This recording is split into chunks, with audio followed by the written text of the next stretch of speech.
Let me ask you this first before we get to some of the details. You know, as I just stated, there are 360,000 going on, 400,000 Israeli troops gathering at the border of the Gaza Strip. Clearly, a major land invasion is imminent. When would you predict that might happen? Well, I was down on the Gaza border yesterday, and I was talking to some of the troops and the commanders who are massing around the border. And they're clearly preparing and training for what's going to be, if they do go in, a very, very tough operation for them. But I don't think we can say with certainty that any date really. I mean, very clearly in military operations, the commanders want to surprise the enemy as much as possible. It's not very easy in this case, but they're obviously not going to announce a potential ground operation. It may be in the next, maybe today, it may be in the next 2 or 3 days. It's very hard to know. Well, you on the scene yesterday. Assess the mood of those Israeli troops, because I detect a mood of revenge. That Netanyahu and the Israeli people had an amazing guest yesterday. A young woman who was at that music festival saw her friends 260 of her friends being cut down in a hail of Hamas bullets. She managed to escape. And I asked her what she would like to say to Hamas, and she said, prepare to say goodbye. We have had enough. I think we could just have a look at her. Her name is Devash Hewley. Let's have a look at what she had to say to me yesterday. We were shot down. Friends near me were running next to me, and just while we were running, fell down, and I didn't have the time to look back or check if someone is still running behind me. Just run for your life, hide in bushes, hide in holes in the ground, everything you can just think of that would save you. You just don't look back. And everyone stopped and tried to hide. I heard some horrific stories from my friends, got stuck and got shot at. And the only thing you could do is run as fast as you can and don't look back. The moment you stopped is the moment you get shot. It was huge, huge chaos. Heard shooting from every direction that we went.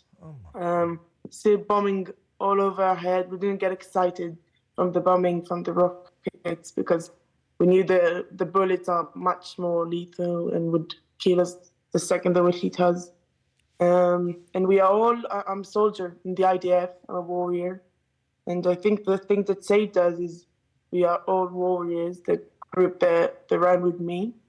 So we had the thinking of how to behave in a battlefield, and where is right to hide, and where do you need to get down and when you need to run. So once we got into the situation and figured out what we need to do and then understood the situation, we understood that all we could do is run. There's a few things I'd like to say to Hamas, and I know I speak for millions of other people in this country. What they did was grotesque. What would you like to say to Hamas right now? Start saying goodbye, because we've had enough, and that is the final war. They won't live by that. Yeah. That's it. That's the final war. Give us everything you've got, because we're going to give you everything that we've got. It's an extraordinary statement. I thought she'd say, when I said, what would you like to say to Hamas? I thought she'd say, how could you do this? How could you kill babies? How could you execute people on their doorstep? Instead, she is a reservist, as so many other young Israelis are. She's straight off to sign up. She'll be involved in that invasion.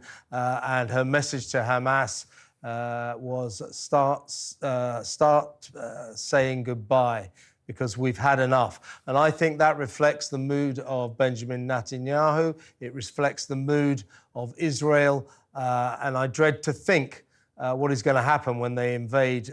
They are in the mood for serious revenge, are they not? I don't agree with that, actually. No, I don't think it is the case. The soldiers I spoke to on the Gaza border, I didn't detect any idea of revenge. What I did detect was grim resolution and resolve to get in to Gaza if necessary and deal with an extremely serious threat that exists against Israel and has done for many years. I don't think we're going to be seeing soldiers going out and committing unnecessary violence. I think what we're going to see is soldiers going out and attempting to inflict the maximum possible damage on Hamas, including killing as many of their people as possible. But this is not about revenge, in my view. This is about defense of Israel. And the mood of the soldiers I spoke to was very similar to the mood of soldiers I saw in Afghanistan after 9/11, when they were doing exactly the same thing, fighting to defend their country and the people who were killed and potentially future victims. Except let's not forget, this is not just 9/11. This is, if you look at it in terms of the population differences between Israel and the US, this is like about 10 to 15 9/11s that's been inflicted on Israel last weekend. So I know the IDF very well. I've observed them in action many times. They're a very effective fighting organization, but they're not kind of going into this as some kind of vengeance. Of course, this is partly about retribution, but it's mainly about defending Israel and defending their families at home who are not